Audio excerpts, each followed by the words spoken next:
টিমের টিচার যায় আর দেখি সেখানে দুধের একটা বাক্স যেটার মেয়াদ অনেক আগেই চলে গিয়েছে। আর সকালে নারুটো এটা খেয়েই বের হয়েছিল, যার কারণে তার পেট খারাপ হয়েছিল। আর নারুটো টয়লেটে বসে বলতে থাকি, এসব কি হচ্ছে আমার সাথে। এর পরের সিনে নারুটো, সাকুরা ও সাসকে তাদের নতুন শিক্ষকের জন্য অপেক্ষা করছি। তখন নারুটো বলে, আমাদের শিক্ষক এত দেরি করছে কেন? এরপর নারুটোর মাথায় একটা দুষ্ট বুদ্ধি আসে। সে তাদের টিচারের সাথে একটা প্র্যাঙ্ক করতে চায়, তাই ও একটা ডাস্টার দরজার উপর এমন ভাবে রেখে দেয় যাতে টিচার দরজা খুললেই তার মাথার উপর পড়ে। নারুটো বলতে থাকে, এটা টিচারের দেরিতে আসার শাস্তি। তখন সাসকে বলে, আমাদের টিচার একজন নিনজা, তিনি এসব বিপদে পড়বেন না। তখন সাকুরো বলে, হ্যাঁ, কিন্তু সে মনে মনে বলে, অনেক মজা হবে। যখন তাদের ক্লাস টিচার ভেতরে আসার চেষ্টা করি তখনই ডাস্টারটি মাথার উপর পড়ে যায়। নারুটো তা দেখে হাসতে শুরু করে। এখন সাসকে বলে, এ কি আসলেই কোনো নিনজা? তখন সেই টিচার বলে, তাহলে আমার প্রথম স্বাগতম এভাবেই হলো। পরদিন সবাই একটা জায়গায় উপস্থিত হয়। ওদের টিচার ওদের ইন্ট্রোডাকশন নেই, যেমন কে কি করে, কার হবি কি, ভবিষ্যতে কি করতে চায়, আরো অন্যান্য। তখন নারুটো বলে, আপনাকে দিয়েই শুরু করা যাক। এরপরে টিচার তার পরিচয় দিই, আমার নাম কাকাশি, আমার পছন্দ অপছন্দ আমি তোমাকে বলতে চাই না, আর ভবিষ্যৎ সম্পর্কে এখনো কিছু চিন্তা করিনি। তখন সাকুরা বলে, উনি তো শুধু নিজের নামটাই বললেন। এরপরে নারুটো বলে, আমার নাম নারুটো উজুমাকি, আমার পছন্দের খাবার রামেন, আমার হবি হচ্ছে বিভিন্ন ধরনের রামেন খাওয়া, আর আমার অপছন্দ হচ্ছে সেই 3 মিনিট অপেক্ষা করা যতক্ষণ না পর্যন্ত রামেন তৈরি করা হচ্ছে। আমি ভবিষ্যতে মহান হুকাগি হতে চাই। তখন কাকাশি মনে মনে বলি, হয়তো এই সেই ছেলেটা যে ভিন্নভাবে বড় হয়েছে। এরপরে সাকুরা বলি, আমার নাম সাকুরা হারুনো, আমার পছন্দ হচ্ছে, এই বলে সে সাস্কের দিকে তাকায়। এরপর কাকাশি বলি, তোমার অপছন্দ কি? এরপর সাকুরা বলে, নারুটো।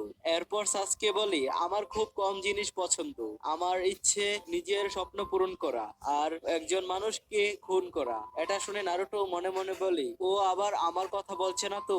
এরপরে কাকাশি তাদেরকে বলি, কালকে আমরা মিশনে যাব। তখন নারুটো বলে, কেমন মিশন? কাকাশি বলে, সার্ভাইভাল ট্রেনিং। এরপরে সাসকে বলি, আমরা এমন সার্ভাইভাল ট্রেনিং অনেক করেছি, এজন্যই তো এই পর্যন্ত আসতে পেরেছি। এরপর কাকাশি বলতে থাকি, এই টেস্টটা অন্য সব টেস্ট থেকে একটু ভিন্ন। এটা হচ্ছে পাস ও ফেল টেস্ট। তোমরা যদি পাস করো তাহলে আগে যাবে অথবা একাডেমিতে ফিরে যেতে হবে। তখন নারুটো বলে, কি ফিরে যেতে হবে কেন? তাহলে এসব গ্রাজুয়েশন টেস্ট কিসের জন্য ছিল? এই টেস্ট গুলো নেওয়ার উদ্দেশ্য ছিল যেন আমরা বুঝতে পারি কে নিনজা হতে পারবে আর কে পারবে না। আসল টেস্ট তো এখন শুরু হবে। তখন নারুটো বলে, আমি ফেল হতে পারবো না, আমাকে পাস করতেই হবে। এরপর কাকাশি বলে, তাহলে তোমরা এখন যেতে পারো। আর হ্যাঁ, কাল কিন্তু কেউ ব্রেকফাস্ট করবে না, ব্রেকফাস্ট করলে কিন্তু তোমাদের বের করে দেওয়া হবে। এরপরের সিনে দেখানো হয় দ্বিতীয় দিনে নারুটো, সাকুরা, সাসকি কাকাশির জন্য অপেক্ষা করছে। কাকাশি দেরিতে আসায় ওরা রেগে যায়। তখন কাকাশি বলে, একটা কালো বিড়াল আমার রাস্তা কেটে দিয়েছিল, তাই আমাকে ঘুরে আসতে হয়েছে। কাকাশি দুপুর 12টার একটা অ্যালার্ম সেট করি। এরপর বলি, তোমাদের বেশি কিছু করতে হবে না, শুধু এই বেল্ট দুটো আমার থেকে নিতে হবে। তখন নারুটো বলে, এজন্যই কি আমাদের ব্রেকফাস্ট করতে বারণ করা হয়েছিল? তখন সাকুরা বলে, আমরা হলাম 3 জন, কিন্তু বেল্ট দুটো কেন? এরপর কাকাশি বলি, তোমাদের মধ্যে একজন তো হারবেই, হতে পারে তোমরা 3জনই হেরে যেতে পারো। তো চলো শুরু করা যাক। আর হ্যাঁ, তোমরা যে কোনো টেকনিক বা যে কোনো অস্ত্র ব্যবহার করতে পারো। তখন নারুটো বলে, ডাস্টার থেকে তো আপনি বাঁচতে পারেন না, অস্ত্র ব্যবহার করলে না জানি কি হবে। এরপর কাকাশি বলি, এসব জিনিস কি আমরা ইগনোর করতে পারি? এতে আমাদের বিপদ হয় না, বুঝতে পেরেছো লুজার? এরপরে নারুটো রেগে যায় আর ওকে আক্রমণ করতে যায়, কিন্তু কাকাশি নারুটোকে উল্টো ধরে ফেলি আর বললি, আমি এখনো শুরু করিনি, এত উৎসাহিত হবে না। কাকাশিকে দেখে সাকুরা ও সাসকে অবাক হয়ে যায়। তারপর কাকাশি বলে, স্টার্ট। এরপর ওরা 3জন কোথাও না কোথাও লুকিয়ে পড়ে। তখন কাকাশি বলি, একজন নিনজাকে ভালোভাবে লুকিয়ে থাকা জানতে হবে। এরপর কাকাশি নারুটোকে দেখতে পায়। নারুটো বলে, চলো লড়াই করা যাক। তা শুনে কাকাশি চমকে যায়। তখন নারুটো কাকাশির উপর অ্যাটাক করতে যায়, কিন্তু কাকাশি তার ব্যাগের ভেতর হাত ঢুকায়, যা দেখে নারুটো দাঁড়িয়ে যায় আর ভাবে উনি মনে হয় কোনো অস্ত্র বের করেছে।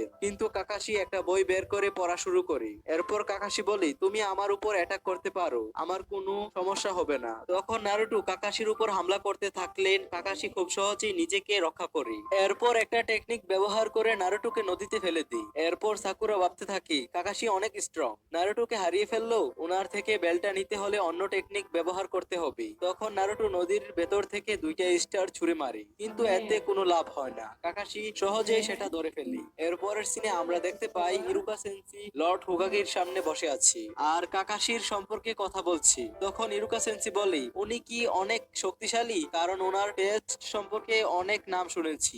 এরপর হুকাগি ইরুকাকে একটা লিস্ট দেয় পাস আর ফেল স্টুডেন্টদের, যারা কাকাশির কাছ থেকে ট্রেনিং নিয়েছিল। তখন ইরুকা সেন্সি বইটা দেখে অবাক হয়ে যায়, কারণ এ পর্যন্ত কেউ কাকাশির টেস্টে পাশ করেনি। তো পরবর্তী সিনে নারুটো পানি থেকে উঠে বলতে থাকে, আমি সকাল থেকে কিছুই খাইনি, এজন্য আমি অনেক দুর্বল হয়ে গেছি, কিন্তু আমি পাশ করবই। তখন সে অনেকগুলো শ্যাডো ক্লোন বানিয়ে কাকাশির উপর অ্যাটাক করতে যায়, যা দেখে কাকাশি মনে মনে বলতে থাকে, তাহলে এটা সত্যি যে নারুটো শ্যাডো ক্লোন ব্যবহার করে মিজুকিকে হারিয়ে দিয়েছিল। তখন নারুটো কাকাশির দিকে এগোতে থাকে আর কাকাশি বলে, তোমার কাছে মনে হয় তুমি সেরা, কিন্তু আসলে না। এরপর নারুটোর একটা ক্লোন কাকাশিকে পেছন থেকে ধরে ফেলে, এতে কাকাশিও অনেক অবাক হয়ে যায়। এটা দেখে সাসকেও বলতে থাকে, ভালো চাল ছিল নারুটোর। এরপর কাকাশিকে জোরে একটা পাঞ্চ মারতে চায়, কিন্তু সেখানে আসলে কাকাশি ছিল না, নারুটো ছিল। কিন্তু ওর ক্লোন মনে করে এটাই কাকাশি, সে শুধু আমাদের রূপ নিয়েছে। তখন ওরা নিজেরাই মারামারি করতে শুরু করে দেয়। তো সাসকে বলতে থাকি, এটা একটা রিপ্লেসমেন্ট টেকনিক ছিল, কাকাশি নারুটোর ক্লোনের সাথে নিজেকে রিপ্লেস করে নেই। পরের সিনে আমরা দেখি নারুটো একটা বেল্ট মাটিতে পড়ে থাকতে দেখি আর মনে মনে বলে, কাকাশি হয়তো ভুলে ফেলে গিয়েছি। যখন সে বেল্টটা নিতে যায় তখনই সে কাকাশির ফাঁদে পড়ে যায়। এরপর কাকাশি বলে, কোনো পদক্ষেপ নেওয়ার আগেই একটু চিন্তা করো আর এমন ফাঁদে পড়া বন্ধ করে দাও। এরপর নারুটো বলে, আমি জানি। পরের সিনে সাসকে বলতে থাকে, কাকাশির নজর এখন নারুটোর উপর, এটাই সঠিক সময়। তখন সে কাকাশির উপর হামলা করে আর সে আহত হয়, আর তা দেখে নারুটো বলে,